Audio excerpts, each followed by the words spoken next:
দম বন্ধ হয়ে আসে, হাঁসফাঁস করি, কিন্তু কাউকে কিছু বলার উপায় নেই। জানেন কেন হাঁসফাঁস করি? দাঁড়ান দাঁড়ান, বলবো। তার আগে আজকের ওয়েদারটা দেখুন, কি সুন্দর আর মনোরম। তার দিকে দুপুরবেলা থেকেই টিনের ঘরে প্রচন্ড গরম পড়ে, ঠিক আছে। চলুন তবে শুরু করা যাক আজকে নতুন একটি আয়োজন।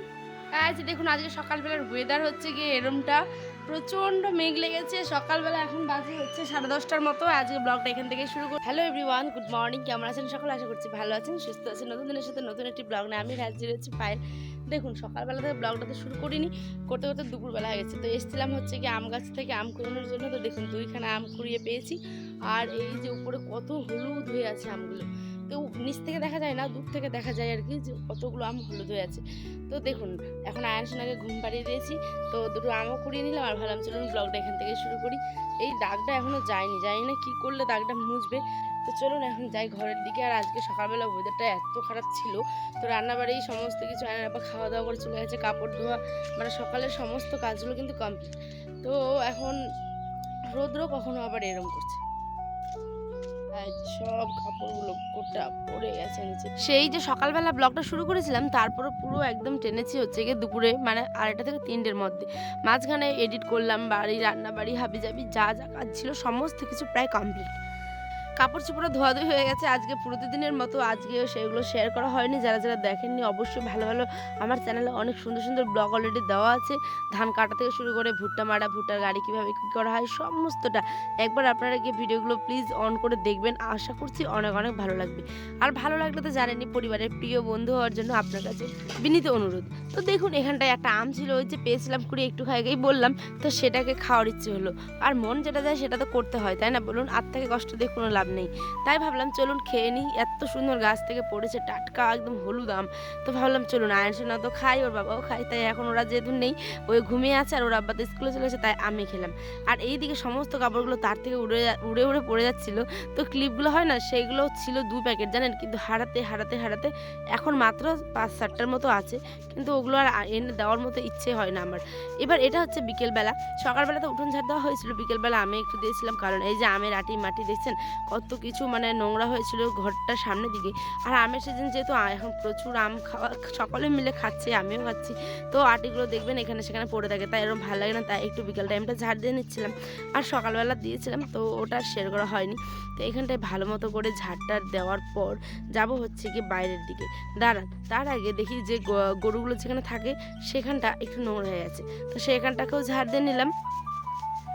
আর এবার আসি মেন কথায়। ওই যে বললাম টিনের ঘর, প্রথমের দিকেই টিনের ঘরে দেখবেন বাপ রে বাপ, এত গরমের মধ্যে সারাটা দিন প্রচুর প্রচুর প্রচুর গরম থাকে, ঠিক আছে। আর বিকেলে আজকে বাতাস আসলো হঠাৎ একটু, প্রচুর বাতাস বিকেলবেলা থেকে শুরু হয়ে গেছে, তো সেই কারণে অনেক আরাম। আর রাত্রেবেলাও কিন্তু আরাম থাকে যেহেতু শীত পড়ে ঘরটাতে। কিন্তু যারা শুধুমাত্র টিনের ঘরে থাকে তারাই এর জ্বালাটা বোঝে যে কত গরম দুপুরবেলাটা থাকে। ঠিক এই 11টা থেকে 10টা 11টা থেকে শুরু করে 4টে অবধি। তো এটাই আর কি বলার ছিল আপনাদের। ওই জন্যই যতই জ্বালা হোক না কেন কাউকে বলার মতো নেই। কাকে বলবো বলুন তো? বলার কি যায় কোথাও? তো উপরওয়ালা যেটুকু দিয়েছে সেটুকু নিয়ে অনেক অনেক সুখী সকলে। ছোট্ট জীবন তো, ঠিক আছে, কত কি আর চাইবেন? উপরওয়ালা যেটা দুহাত দিয়ে ভরে দিয়েছে সেটাই অনেক অনেক। তো এখানটায় ডিম আর আলু সেদ্ধ, ভাত, এই সমস্ত কিছু বসিয়ে দিয়েছিলাম। আর এদিকে বরবটিগুলো কাটছিলাম।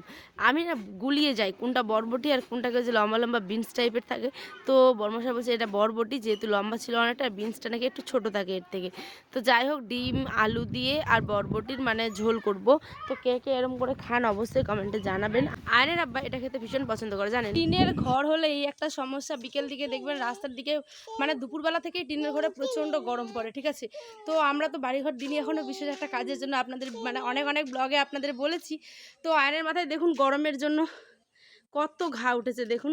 তো কি আর করা যায় বলুন, টিনের ঘরে গরমের। হ্যাঁ মা, কি হয়েছে আব্বা? হ্যাঁ, পরে সন্ধ্যাবেলা রান্নাবান্না বসাবো, এখন বিকেলবেলা একটু বাইরের দিকে হাওয়া খেতে বেরিয়েছি।